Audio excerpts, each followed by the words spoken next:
Welcome to the Council on Foreign Relations. I am Shannon O'Neill. I'm a Senior Vice President and the Director of Studies here at the Council on Foreign Relations. And I am joined today, very happy to be joined today, by Ted Alden, who is a longtime Senior Fellow here at the Council on Foreign Relations, and his co-author, Lori Troutman, who is the Director of the Border Policy Research Institute at Western Washington University. And we are here to talk about their newly released book. It is When the World Closed Its Doors, the COVID-19 Tragedy and the Future of Borders. So a small subject that really has no relevance to us today, but you know what? We're going to find it. So I want to start out. I had the pleasure of reading this book in manuscript form and then rereading it this last weekend and going through the various stories and arguments. But I want to start actually with a story, and I want to start with the one where you start your book, because it's an incredibly powerful vision. And this is a story of the Peace Arch Park, which is between the United States and Canada, sort of, you know, if I get my geography, you're the ones living out there, but I'm going to make it up here on the East Coast. You know, not too far from Vancouver, British Columbia, not too far from Bellingham, Washington, along the border, and tell a bit about what happened in this park during COVID, during the depths of COVID, and sort of what it says about the way the United States and Canada address COVID. You want to start us off? You want me to? Go ahead, Laura. Yeah. So the Peace Arch Park is a very unique place. It's the only place along the Canada-US border where people can come together from both sides of the border and be in the same space. You may have seen this marble arch, which was a symbol of friendship and unity between Canada and the United States. And in March 2020, almost 5 years ago, when Canada and the United States agreed to close their shared border to essential travel as part of course, a global effort of many countries doing this, this park was actually the only place in North America where people could be together from both sides without actually crossing the border, which meant that all of those millions of people who didn't have essential reasons to cross the border and see loved ones or see family members could come to that park and be in the same space. And the result was the park actually became completely overrun with people. Ted and I joke in the book that there was tents set up in multiple areas of the park. Some of them were kind of an adults-only section where people could be together during the day, but lots of friends and families and kids really taking advantage of this space as sort of the only breach along the northern border during the COVID restrictions. If I could add, this was very personal for me. So some of you know I moved back to the West Coast about 5 years ago. The big reason was my family, my wife's family, were on the Canadian side of the border. My dad's in Bellingham, but the rest of the family, including our kids at the time who were up there in university, was in Canada.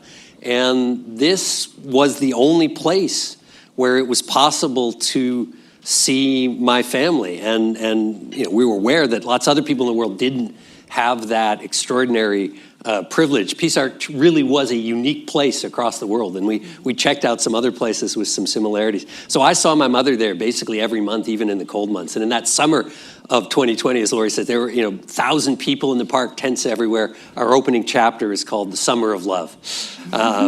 So that's where it begins. And the book is for me, very personal. I hadn't really intended to write another book. But as this played out, and Lori and I were talking, there was like, this is a story, right? This is something we need to talk about.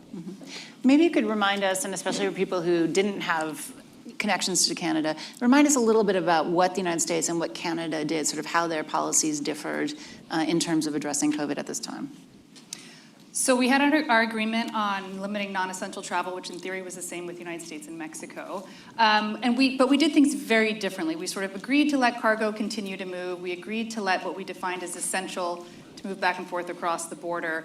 But that was sort of where our coordination largely ended, I would argue, because from there we sort of had drastic different approaches to managing COVID, both domestically and actually as they applied to the border. So Canada had a very stringent quarantine program where if you were returning to Canada or traveling to Canada for a non-essential purpose, you had to quarantine for 2 full weeks. And you would get phone calls from their health service, a lot of contact tracing, pretty stringent requirements, and also domestic restrictions on movement at some point in time as well. We've all lived through probably what happened in the United States. Those restrictions were much different, and we apply those differently again to the border. So the United States actually never limited air travel from Canada. We said you can travel by air from Canada for any reason whatsoever, but you can't get in your car and drive across the border and see your grandmother. We also defined essential different, and we had different testing regimes and even different definitions of how we would accept vaccinations. So we had very different approaches, both domestically and even to what was supposed to really be a shared border policy.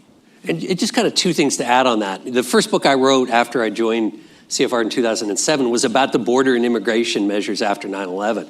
And the level of US-Canada cooperation at that time was extraordinary. It really created a lot of the models that became used for border management across the world. So the sort of default assumption was, in a crisis, these two governments were going to work really closely together. And they didn't work closely together at all in the COVID crisis. And the other issue which Lori raised, which we talked about in the book, is this definition of essential.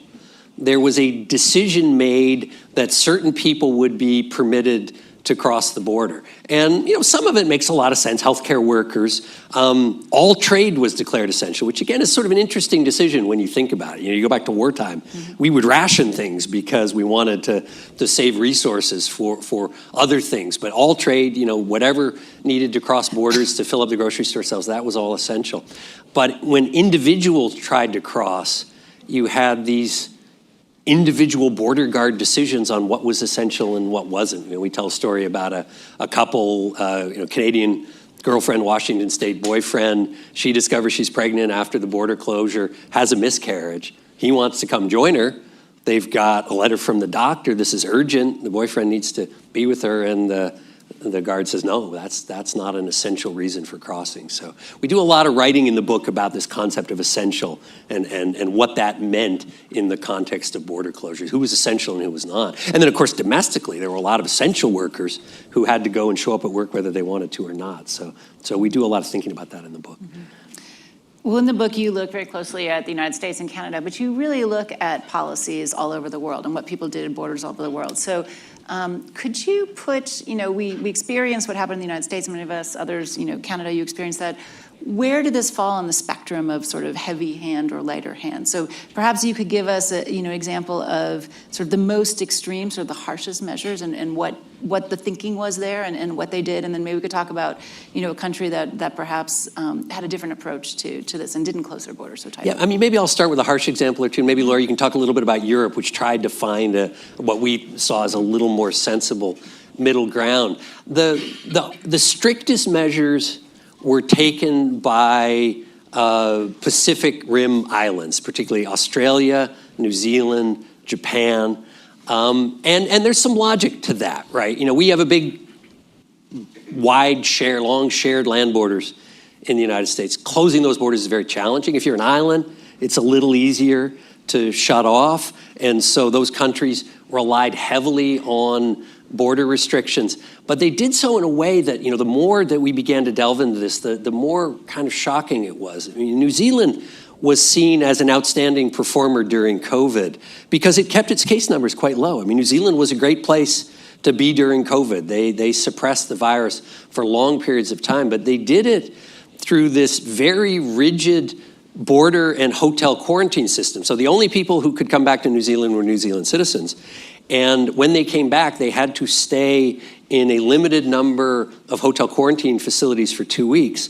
And there were never enough of those facilities to meet the demand for people to return. So it became a lottery system. One of the New Zealand members of parliament called it a sort of Hunger Games, where you found out whether you could come back or not.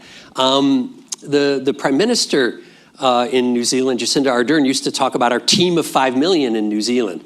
Well, there are 6 million New Zealanders in the world, and 1 million of those were outside of New Zealand when the pandemic hit. And we tell one particularly wrenching story that got some attention at the time, but was sort of forgotten since.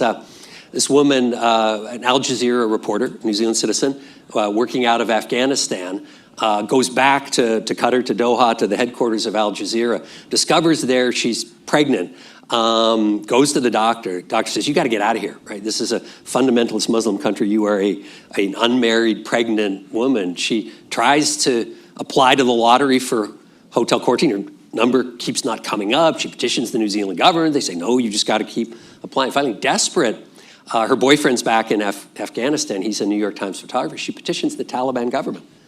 And the Taliban says, yeah, okay, you can come back and have your baby in Kabul.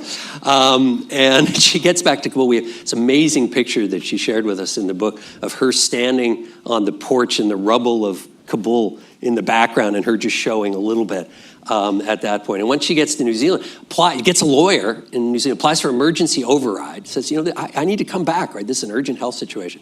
Government says no. And finally, she goes public with it and writes a piece in the New Zealand Herald, and the government's embarrassed enough that it relents. But she was not alone. Her lawyer that I talked with, he represented about 30 women who were in similar situations. So in our book, I think more by the sort of order than anything else, we declare New Zealand the harshest extreme. Yeah, and maybe another example of an area that reacted in a similar way at the beginning of the outbreak, but then sort of moved beyond it would be Europe. So most countries in Europe took very similar approaches, very nation-state based, restricting movement across their borders. But there was such an outcry in Europe because there is a codified freedom of movement. And what does the Schengen European project mean if you don't have mobility? And so many people living their lives across borders, so many people working across borders. And so I'd say fairly quickly, really by the fall of 2020, there were some systems in place and there was some movement beginning. And Europe actually is also one of the few areas we've looked at that has actually tried to sort of overcome this reaction with policies that are supposed to put in place better protections to prevent this sort of reaction from happening again. So one of the things in the book that we talk about a lot is how many governments resorted to these tools and how they were actually quite publicly popular. And the European situation was different because there was a lot of pushback holding the government a little bit more accountable to that commitment to the freedom of movement. Well, you note in the book that this isn't the beginning of border controls. And in fact, the whole 21st century has been a story of increasing sophistication of border controls, partly 9/11, partly, other things happening. So, more intelligence sharing on flights, more, bioscreening and the like. But talk a little bit about how, what had been evolving over 20 plus years, sort of how governments use that in the moment.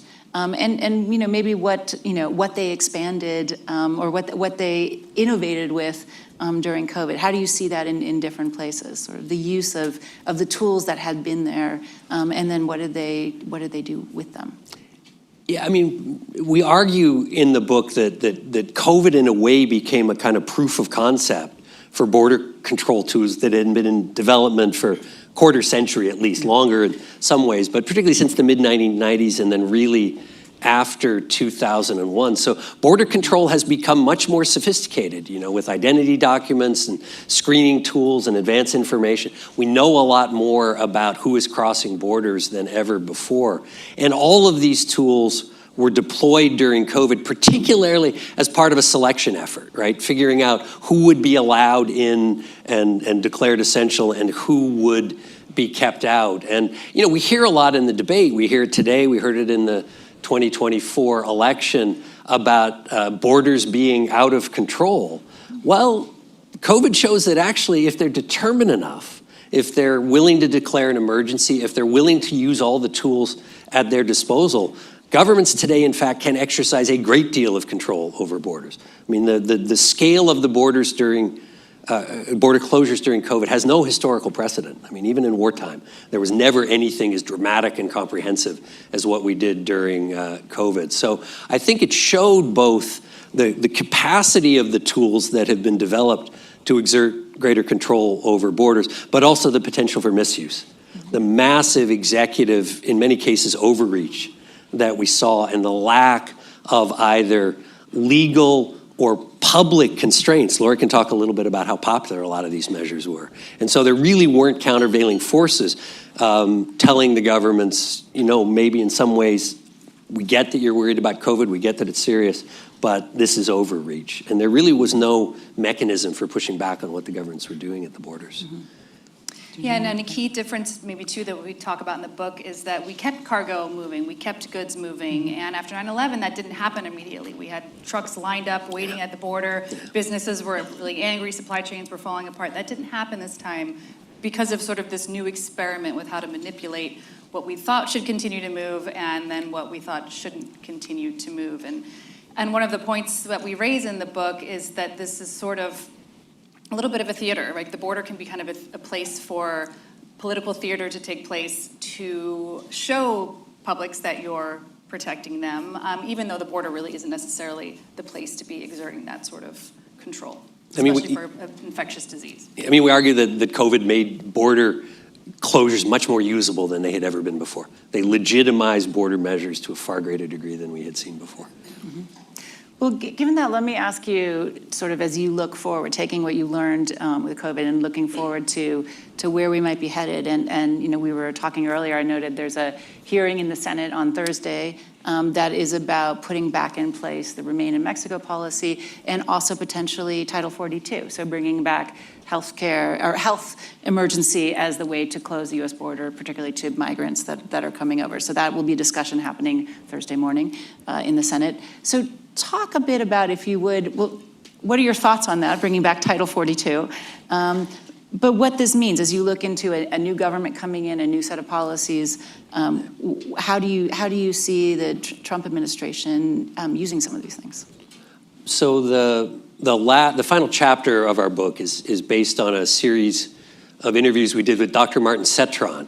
And Marty Cetron was the director of global migration and quarantine for the Centers for Disease Control, had been for several decades when COVID hit. He was the one who organized the Ebola response in 2015 when there was an Ebola outbreak in Africa, and there was efforts to institute screening at U.S. airports to try to prevent Ebola from coming to the United States. He was the doctor, the scientist with the most history and knowledge about this. And in February and March of 2020, Stephen Miller and others in the White House, and Stephen Miller, you know, will play a big role in the new administration, began to put pressure on the CDC to use this tool. It had never been used before. It exists in U.S. statutes, allows the United States to close its borders in the event of communicable diseases of various sorts crossing the borders.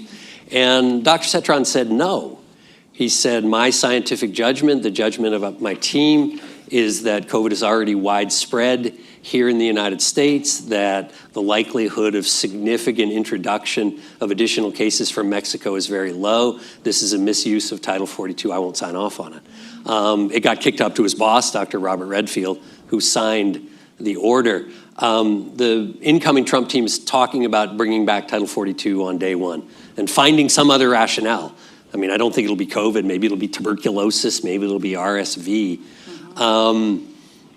That is, I mean, to those of us who care about policymaking integrity, that's an even more egregious misuse of the statute than we saw during COVID. And I think it highlights the danger that we're talking about of executive overreach, that the president yells fire, declares an emergency, and can do things that really are inappropriate. It'll be interesting to see how the courts react.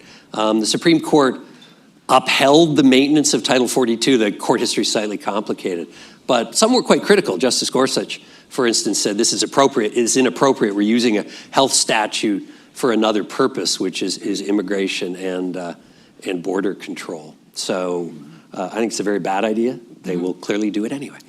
And even in Europe, where there is this effort to have more policy directed at protecting this reactionary use of borders, I mean, we're still seeing border controls go up and be targeted for different reasons, largely reactions to terrorism. But it's sort of this tool and this mechanism that we argue was almost popularized during the pandemic, and I think we're going to see it more and more.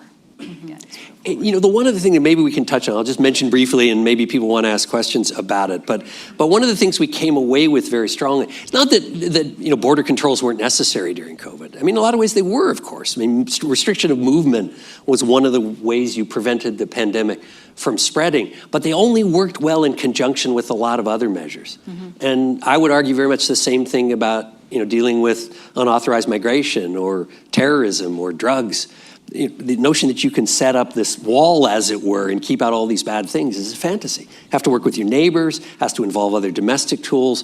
Border controls have to be part of a more sophisticated suite of responses. But we seem to be going in the other way. Lori talked about the political theater. Border controls are popular, and so governments say, yeah, we'll put the wall in place, as it were, and keep bad things out. And that just hasn't worked and isn't going to work in the future.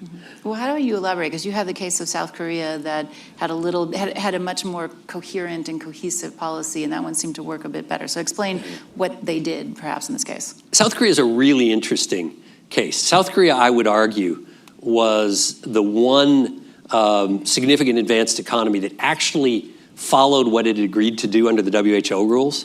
The international health regulations were quite clear that in pandemics, countries should use border controls very sparingly, temporarily if they needed to. There was worries that if borders were going to close, countries wouldn't report outbreaks early, and you couldn't get scientists in there, that it was there was a disincentive to report if countries thought that they would be cut off from the rest of the world. South Korea never closed its borders. You could go to South Korea throughout the pandemic.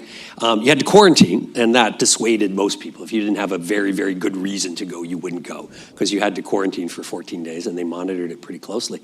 But part of the reason South Korea could get away with that was they had the best domestic contact tracing system in the world. They had a massive outbreak very early on in the pandemic. Thousands of people infected. It was a particular church in South Korea where many of the worshipers had become sick. And the government succeeded in stamping it out, traced down all those people, got them into isolation. And so South Korea felt confident that if some cases got through because of the somewhat laxer border controls, that they would be able to deal with it. Good contrast is Australia. Australia had some cases break through its border quarantine. They didn't have the capacity to trace it. So Melbourne, for instance, suffered one of the longest lockdowns in the world because once the disease had spread, the government had no other tool but to essentially lock everybody in their homes until it went away. So it's kind of the point about you need sophisticated tools, in this case public health tools, working alongside whatever your border measures are. Mm-hmm. So let me ask you a bit about, Laura, as you said, these were pretty popular measures, maybe because in many places they were not used against citizens, though, as we know, in New Zealand they were, in some ways, in a few places. But let's talk a little bit about if these become more prevalent, what are the avenues or potential for pushback? How should we think about civil rights, whether of those who are not citizens or those who are citizens? How should we think about human rights? As you look at the various reasons people want to stop others crossing their borders, how should we think about the legal, humanitarian, overall global, universal human rights in this process? Is there any way to sort of stop this juggernaut, or is it out there? So we tried to have, it was the penultimate chapter, sort of look at what are the policy angles, what are the prospects, is it multilateralism, is it checks on emergency powers, and we sort of delve into those different aspects. And at the end of the day, our takeaway was sort of it's really the people that are impacted by these restrictions that are going to be the ones that are going to hold their governments accountable. And that's not just individuals who might have loved ones on the other side, that's students, that's workers, that's a multitude, millions of people around the world who would be impacted by these separations who are really otherwise able to cross borders. So the book really does focus on people who were sort of playing by the rules, built their lives around this ability to cross borders, and then that rug was sort of pulled out from under them. So in the book, we focus a lot on these stories, and a lot of our outreach around that is, how do we have this mobilized group of people that want better protections if governments are going to encourage them to come abroad and go to school or to have businesses in another country. And talk about the organized, there was some organized opposition, right? Yeah, so one of the stories we tell in the book, which was a really key story, was the story of Donna McCall. This was a Canadian woman who married an American man, moved to the U.S., they had their kids in the U.S., and then they moved back to Canada when they retired. And Donna was an ER nurse, and she had a lot of knee pain, and she ended up going into liver failure for various reasons. And this happened right about the time that the Canada-U.S. border was essentially closed. So her children obviously wanted to cross the border to be able to be with their mother as she was nearing death. And they had Canadian birthright citizenship because their mother was Canadian, but they didn't have Canadian passports. And so they appealed to the Canadian government. They said, our mother does not have long to live. We want to cross the border and be with her. And the Canadian government said... They were prepared to quarantine. They said, we'll quarantine for 14 days. We'll follow the rules. The Yeah. Canadian government said, the best route is to apply for citizenship, and then you'll have your passports and you can cross the border. That didn't happen in time, and they had to say goodbye to their mother on FaceTime. And the reason we focus on this story in the book was we interviewed the husband, and he was very active in the media sharing his story. And his story actually drove an advocacy group in Canada called Faces of Advocacy that eventually did petition the Canadian government for better family exemption. So there was examples all around the world, not just in the Canadian case, in Europe as well as other places, where citizens really mobilized and said, look, we're willing to take sacrifices, we're willing to be safe during this time, but some of these policies, not only do they not make sense, but they're also causing a lot of damage. And they went on for a very long time, is the other thing in the Canada-US case, well over a year and a half, depending on how you spin it. So those people are still living with a lot of really kind of loss and traumatic experiences during a time when many of us were struggling with issues around COVID, and then imagine being separated from your loved one on top of that. So they're an engaged citizenry. They have been able to push the needle in certain places. Again, Europe is another example where people really pushed back and were able to push policy in the right direction. So that's one avenue that we're hopeful for. I mean, it's a hard one because, the courts, of course, don't recognize the rights of non-citizens. So it's hard to, it's really, I think, more a self-awareness. And for me, this is very personal. I've lived my whole life back and forth across the Canadian border. And really think that, that there should be, if not full rights, some basic set of rights that accrue to people who choose to live their lives that way. And of course, a lot of governments encourage people to live their lives that way. See Esther Brimmer here. We encourage all sorts of foreign students to come, right? And they study in the United States, and then COVID hits, and we're like, sorry, you got no rights, right? Yeah, I mean, if you go home, we're not going to allow you back. You're maybe going to get kicked out of your dorm. There were a lot of foreign students who really suffered during COVID, and it feels kind of like a bait and switch. We're encouraging people to come because it's good for us and good for our economy. But when push comes to shove, sorry, you don't have any rights, right? We're going to look after our own in a narrow way. So I'm going to open it up in just a minute to your questions. But let me ask you this. Ted, you put on the table that border enforcement can only be, it's just part of a larger suite of policies and the like to deal with challenges. And indeed, there are challenges at borders, right? We're worried about illegal substances, whether it's, fentanyl or other kinds of illegal drugs. We're worried about, people who we don't know who they are, and they might be coming over the border, who don't have documentation, who don't have legal access to the United States. Yeah. We worry about terrorism. I mean, there's a lot of things that one can worry, all kinds of contraband, human trafficking. I mean, there's lots there. So as you think, if you were advising the U.S. government or the next U.S. government, what would you do? How would you get that quote-unquote secure border that we all are looking for? I would argue that the only way you're even going to move in that direction is through cooperative initiatives of one sort or another. Beth Simmons, the University of Pennsylvania academic, has done some great writing on borders as spaces of shared management. I mean, if we just, take the issue of the southern border and people arriving, which was so damaging to President Biden during this election, one of the real tragedies is that in the last maybe 18 months of the administration, the Biden team really got this pretty right. And it was coming out of the Los Angeles Declaration, much closer cooperation with countries in the region, setting up processing facilities in different countries, allowing people to come directly to the United States and not have to work through the smuggling gangs, tougher rules between the ports of entry to say if you're arriving illegally and seeking asylum, you're probably going to get turned back unless there's some extreme case. And then a lot more temporary programs, parole programs in this case, allowing people in. And, in the case of some countries, the ones who are most eligible, you saw illegal entries almost disappear entirely. So to me, that has been one of those rather sophisticated policy approaches that includes pretty tough border stuff, right? A lot of the human rights groups have not been happy with what the Biden administration did at the southern border, but coupled that with a lot of cooperative initiatives working with its neighbors to try to do an end run that would encourage people to use legal channels. I'm not an expert on drugs at all, but there's not a single example anywhere in the world ever where drug smuggling has been stopped through border measures alone. In fact, if you look at the pandemic, what we saw was a surge in fentanyl smuggling because you had much less traffic coming through the ports of entry, which is where most of the drugs come through. And there was the potential for greater inspection. And fentanyl is much easier to conceal than heroin or cocaine or other bulkier drugs. So it actually backfired in terms of drug control. So I was talking with a friend today who's worked on this stuff for a long time, and I find the border stuff baffling because we have spent 25, 30 years now. I think I see Doris Meissner out there. Do I? And she can correct me if I'm wrong. We spent 25 or 30 years securing the border, spending more and more hundreds of billions of dollars over the years, hardening that border. And we have no more control over it than we did 25 years ago, if your concern is sort of crime and smuggling and everything else. And yet, the American public seems convinced we should just double down on that approach. And you know, the implications of our research on COVID is, it didn't work during COVID, and it's not going to work on these other issues either.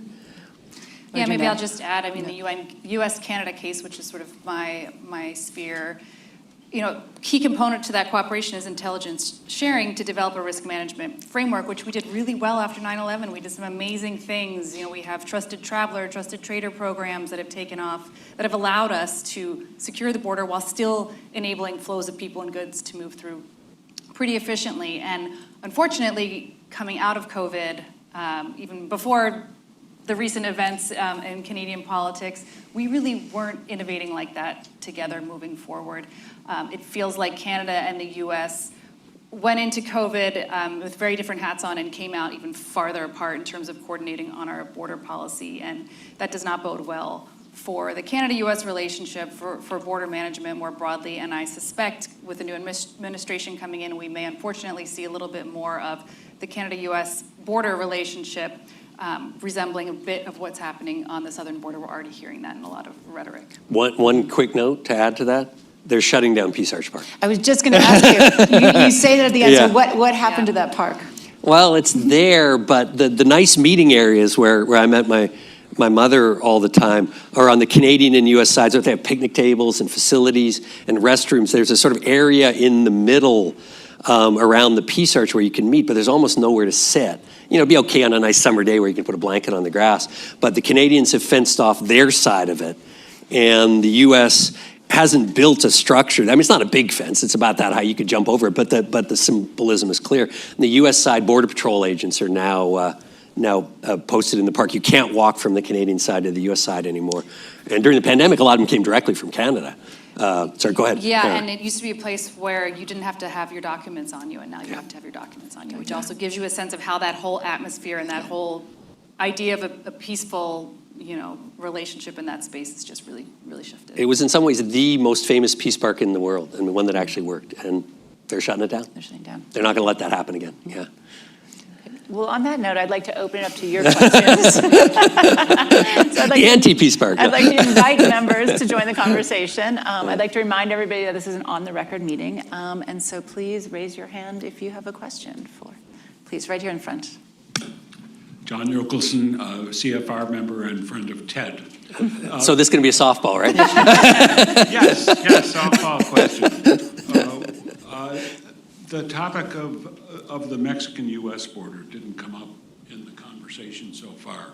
And I wondered whether or not you could share what happened in cities like San Diego and El Paso, where the economy is built on a lot of cross-border personal and goods all the time. What happened in those places? Do you want to take that, Lori? Or Yeah, well, it was an interesting situation to a certain extent because Mexicans couldn't travel into the U.S. if they didn't have non-essential reasons. A lot of Mexicans had border crossing cards, so they could still cross. But Americans could cross into Mexico pretty much unhindered for most of the pandemic. So that economic boon of Mexican cross-border shoppers coming into the U.S. obviously pretty much dried up, and there was a bit of the reverse. But what we saw was a lot of mixed families who were unable to do that sort of back and forth to get the goods that they were reliant on. There's a couple stories of people who had elderly family on the Mexican side, and they used to be able to drive up to San Diego or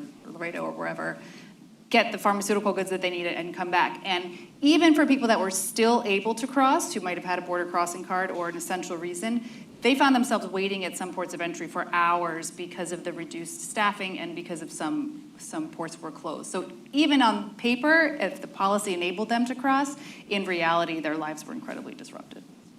Mexico never put much in place in terms of controls. Mexico was pretty wide open, and probably one of the reasons their case numbers were so high. There was actually very little effort by Mexico to restrict movement. They closed the border some, but only because the U.S. insisted on it. So. Right. Other questions? Kelly.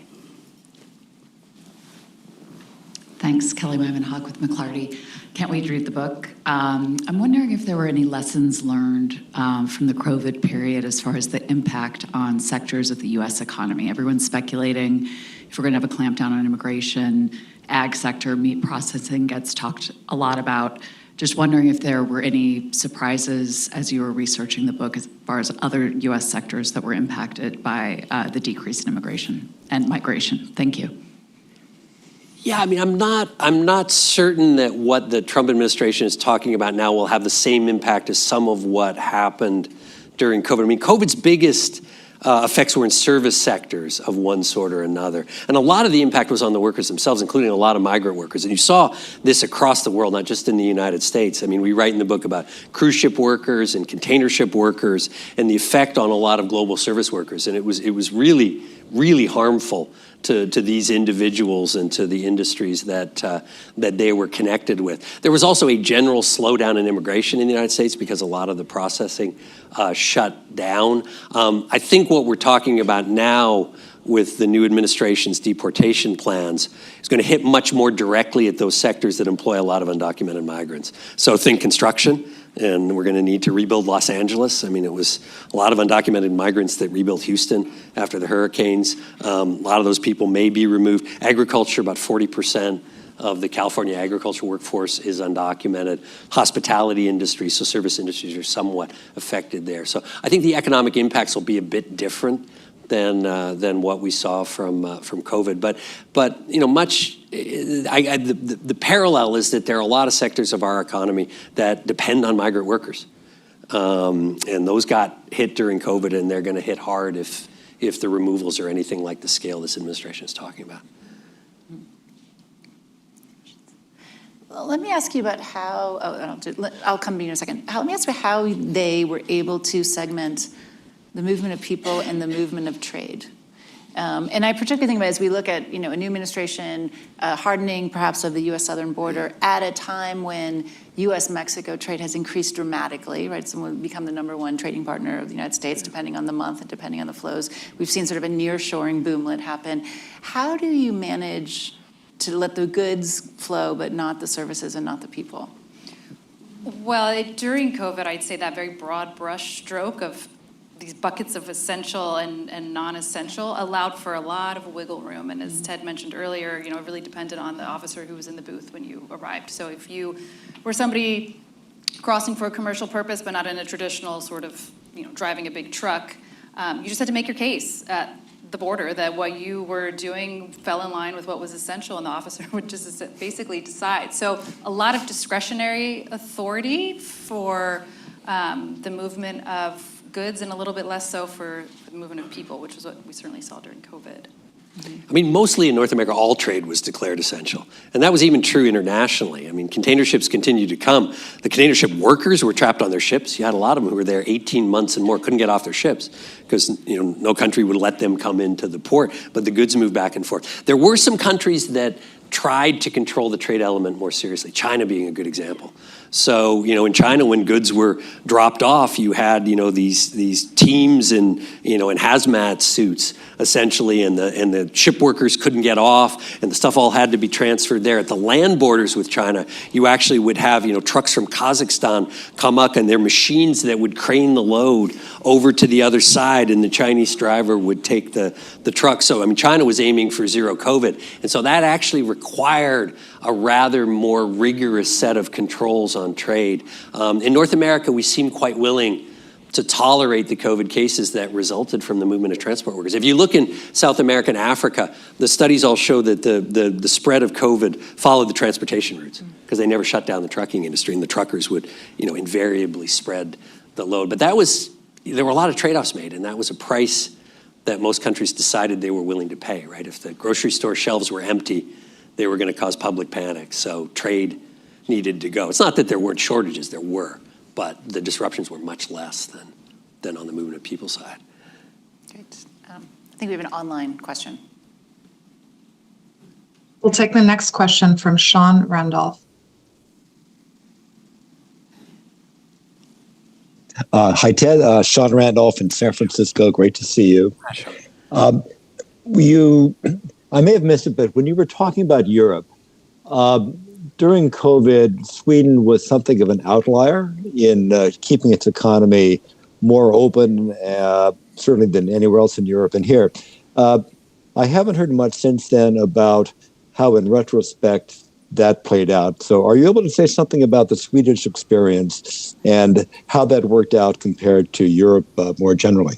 This was one of our favorite reporting trips. Over to you, Laura. Yeah, so we went to the Sweden-Norway border specifically because this was an area where free movement had been in place for decades and decades, well before the European Union existed. And the idea that the Nordic countries would close borders to each other was almost unimaginable, particularly Norway and Sweden that shared an incredibly long land border, and where you normally don't even know where that border is. I mean, there's not demarcated, there's nothing to show you where that is. And so we wanted to kind of talk to people there and understand how did that border closure impact not only commerce and travel, but also sort of people's feelings of having a Nordic identity and trusting each other. And there was a lot of damage done. And just to be clear, sort of in the sequence, it was Norway that shut its border exactly for the reason in your question, Sean, that Sweden was. Sorry, keep going. But it was a Norwegian action to shut the border. Yeah, the Swedes did very little on the border. At one point in time, they sort of did a little bit of a counter border measure, but for the most part,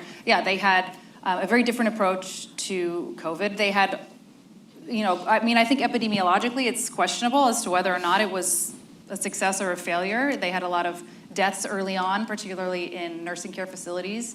But over time, their trade-offs were keeping the economy going, and I don't know if we look at their infections, if they pretty similar to the rest of Europe, really, at the end. Yeah, and in the long run, it wasn't much different. But it was traumatic, right, for the people. Yeah, there was. So if you think about a border where there's free movement, there's been a Nordic agreement that predates the European Union, and all of a sudden there's Norwegian police patrolling with guns. And when you used to go cross-country skiing through the park, you can't even go there anymore. People were really hurt and really upset. And we talked to a number of people. We were never able to sort of dig into this, who talked about, as Swedes, going to Norway to work as day workers and having to wear like a yellow jacket. Or to be identified as Swedes, so the Norwegians could stay away from them, Yeah, and so some of the people we talked to, they brought up memories from World War II days of how horrible and ostracized things were there. And there was one little kind of funny coincidence. There was a peace arch along the border there.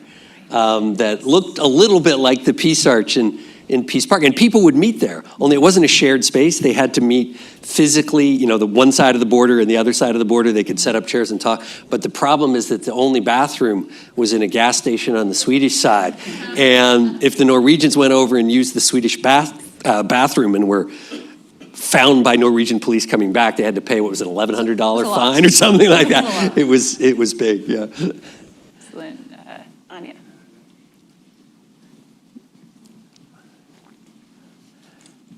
Anya Schmemann, Council on Foreign Relations. Congratulations on the book. I'd like to share a short personal story and then a question, and Ted knows my story. But my family owns several cabins in Quebec. They're called cottages up there. And like other property owners, we were blocked from traveling to Canada during COVID. When we got word when the border finally opened, August 9, 2021, we jumped in the car and drove 10 hours to the border. We were car number 10 in line at the border at midnight when the border opened, and it was very celebratory. Everyone was honking and cheering out the windows, and music was playing. And we crossed the border, and then essentially went into hiding. We all parked our cars behind bushes and hid our license plates because Canadians were throwing eggs and tomatoes at cars with US license plates. So my question is, and it follows on this previous one, is how did these COVID border closures contribute to nativism, nationalism, otherism, and are those consequences still with us today? I think they're still with us, and I think I'll just take the Canada-US example.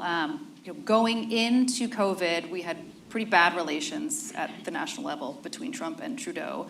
And we actually saw that playing out on the ground, even where we live between Western Washington and Western British Columbia. I run a border survey where we stop people as they're crossing and we ask them why they're crossing. And we had some students come back one day from the border and said, gosh, a lot of people were really angry at Americans for these tariffs, for example, that we put on Canadian aluminum and steel. So I would argue in the Canada-US case, we sort of already had some anti-American sentiment leading up to COVID, and then to a certain extent, I mean, Ted might differ in this opinion, but I think the Canadians were pretty happy to close the border to the United States because that was already feeding into Canadian sentiment, and then you had, the observation of how we were handling COVID down here, which is very different from how the Canadians were handling it, and I think that has fed into what unfortunately probably is going to be another 4 years of not great Canada-US relations. And again, it's not just at that political level, it's actually on the ground as well. An interesting side note to that is I talked to a number of dual citizens who felt like they were sort of trapped as well moving between countries and feeling like the Canadian government was leaving them out of being able to return home and not facilitating their ability to move back and forth, which was an interesting kind of different angle on being a dual citizen and where do you belong and what rights do you have. But I think those people that I've spoken to even within the last 6 months still feel a lot of anger at their own governments as well. Okay, right back here. Yeah, hi, I'm Ben Ziff, just out of the State Department, but for the first 2 years of the Biden administration, I was managing the Migration Affairs Unit in the State Department. So very, very busy trying to get other countries to sign on to sort of a collective approach to migration, and my team authored the Los Angeles Declaration and trying to get stuff done there. And I mean, you all obviously have a lot of experience during the U.S. and Canada and Mexico side of things. I'm wondering, looking forward, in the absence of a Title 42 or a Title 42 under different circumstances, how will other countries, whether in the hemisphere or the world, react now as opposed to how they did back in the day? To react now to what? If indeed the new administration intends to reenact, COVID border security as of January 20. I mean, I think, border closures beget border closures. And, to the extent that we're further legitimizing in this country the use of those tools, it's going to make it easier for other countries around the world to do the same. I thought the question was, if we have another pandemic, what's going to happen? And we're going to shut down again, exactly as we did this time, and probably quicker and probably more thoroughly. So I'm afraid we're in a political moment. I'm afraid because I don't like the political moment, but where we see unilateral actions at the border as sort of a central part of what it means to be a nation state, and we need to assert our sovereignty at the borders. And those forces, not just here in the United States, but Laura talked about Europe as well, where they're struggling to maintain the Schengen arrangements. I think those forces keep growing stronger and stronger. I was hoping that would not be the case, but I think that's what we're seeing. Good. Right here.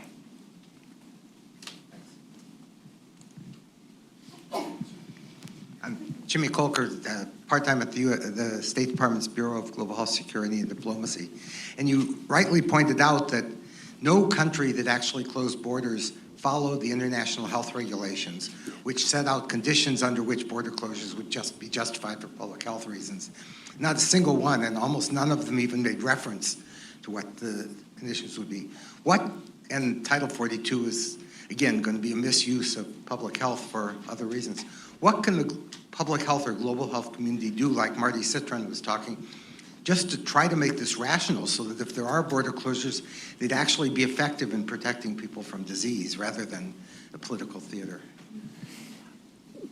what Dr. Cetron told us, and I think what other people are working on, I don't think they can influence these political arrangements all that much. I mean, there's been a renegotiation of the international health regulations. I'm not a public health expert. Laura's not. We talked to public health experts about it. There's some good things in there, but it's pretty quiet on these border issues.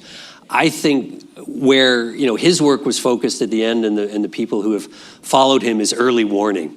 That we are developing gradually more sophisticated early warning systems to try to identify pandemics sooner, and hopefully in that case the actions that they're taken, which could well include border closures, will be quicker and shorter.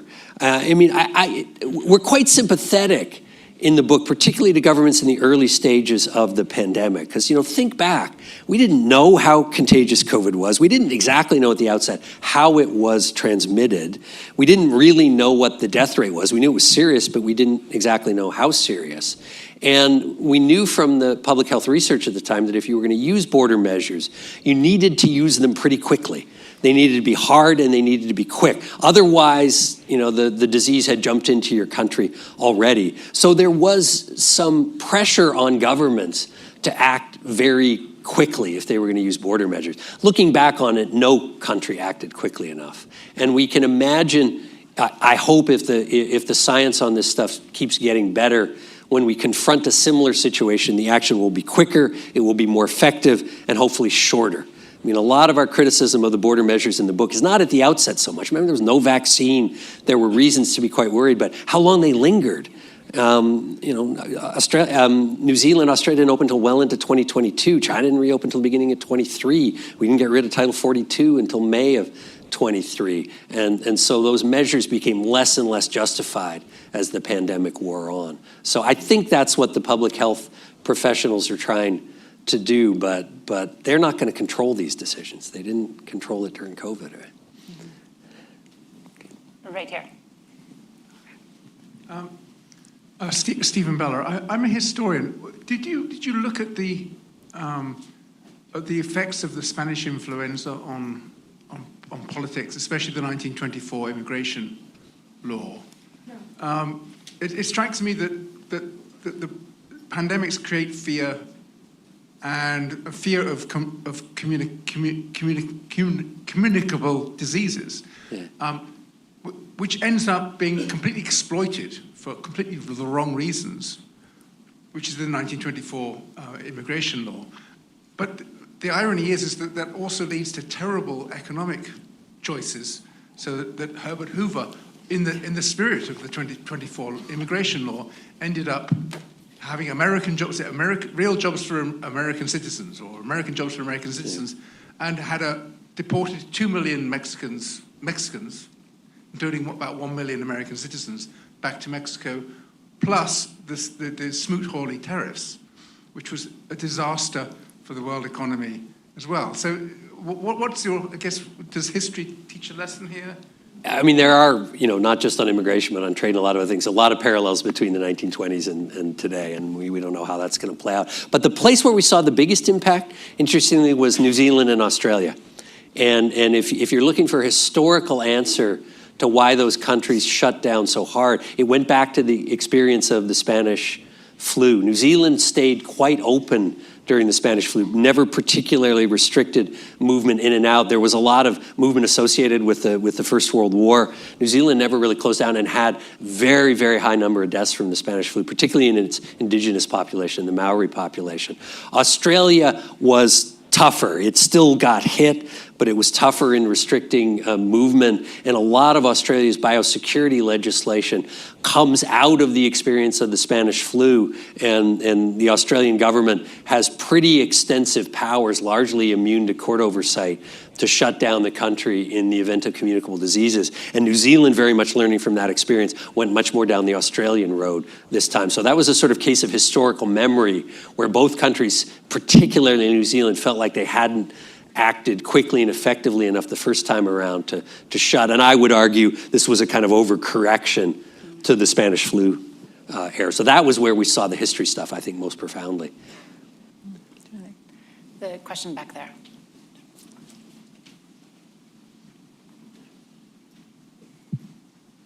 Hi, Solomon Wong from InterVistas in Vancouver. I'm not too far away from you, and I grew up playing under the arch. Children of a common mother, may these gates never be closed. Appreciate the language as well in reminding us that we develop this vocabulary, PCR versus rapid antigen, essential, non-essential, and it goes on. I was quite taken by what you said about threat, risk, and consequence in terms of the transparency.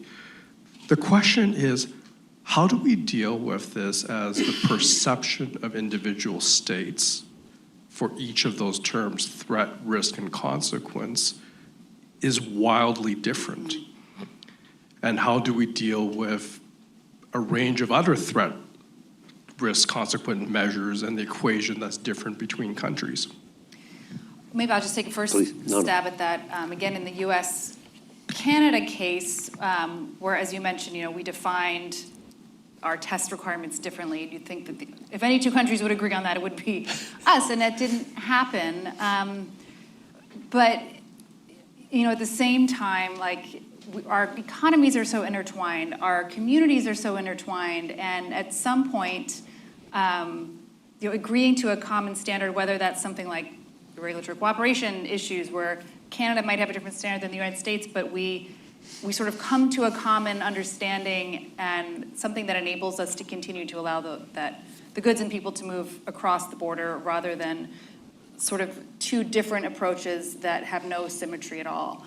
I mean, I think it's a work in progress, and it's something that I've been thinking about a lot, which is why I don't have a great answer for you. But it comes back to that cooperation, I think, and that trust, which maybe we haven't even really talked much about trust, but trust was a big piece, getting back to the question earlier around the lasting sort of impacts in relations between Norwegians and Swedes, and Canadians and Americans. And trust is a really key component to cooperating on the border, and I don't see that we have a lot of that trust built up in our multilateral relations right now, unfortunately. Mm-hmm. Jennifer, did you have a last question? Get the last one. Hi, Jennifer Hillman from the Council on Foreign Relations and Georgetown Law and our Center on Inclusive Trade and Development. I'm curious about what you really learned about this concept. You talked about it a lot, of what is an essential person, and whether conceptually that was a good idea but was just flawed in its implementation. In other words, if that term essential had included, again, the pregnant woman that needs to come home, et cetera, if it had a real humanitarian component to it, a family component, is it conceptually a good idea, badly executed, or is even just the notion of somebody being essential and somebody being non-essential not the road to go down? I would say it's the latter. Yeah, go. And partly because if what the goal was to control the spread of an infectious disease, whether you're essential or non-essential has really no bearing on that at all, right? If you're a safe traveler, which is something we tried to argue early on in the pandemic, that makes sense, right? If you've had your test or you're vaccinated, then you might actually be supporting the goal of why those border policies were put in place. But if you're essential versus not essential, it has absolutely no meaning on the communication of disease. And it's an interesting concept, of course. It was borrowed from labor relations, right? The government can order essential workers back, and there is a coercive element to it, right? And there were a lot of people, this was more domestic than at the border, who were coerced into going to work because they were declared essential, and they ran much higher risks, and they died at much higher numbers than those of us who were lucky enough to be able to teach our classes online during COVID. And in the border context, it became in so many cases, and we highlight a lot of, a really, really arbitrary distinction.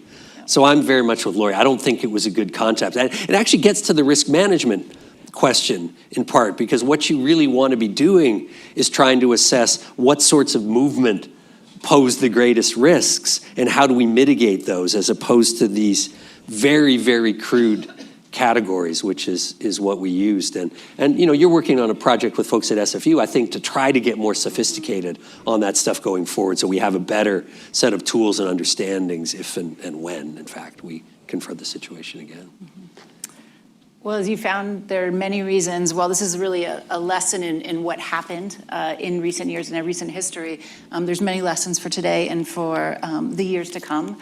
So please check out When the World Closed Its Doors.